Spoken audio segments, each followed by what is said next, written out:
ఈ ప్రభుత్వంలో ప్రతి ఒక్కడు జగన్మోహన్ రెడ్డి గారిని ఎన్నో మాటలు మాట్లాడుతుంటారు. ప్రతినిత్యము జగన్మోహన్ రెడ్డి గారిని సైకో అన్నారు, భూస్థాపితం చేస్తా అన్నారు, ఇంకోటి చేస్తామంటారు.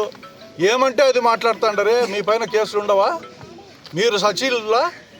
మీ ముఖ్యమంత్రి ఏమైనా మాట్లాడచ్చా జగన్మోహన్ రెడ్డిని? ఒక్క మాట మేము ముఖ్యమంత్రి గారిని గౌరవంగా అన్నాం.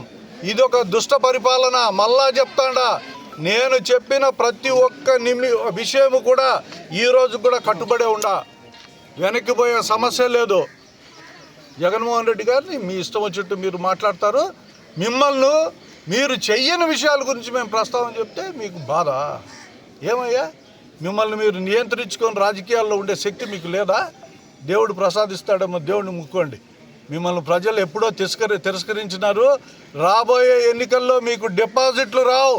ఈ రాష్ట్రంలో 175కు 175 కూడా తెలుగుదేశం గెలిస్తే తెలుగుదేశం ఓడిపోయేది ఖాయము. వైసీపీ 100కి 100% గెలిచేది కూడా 100% నిజం. అది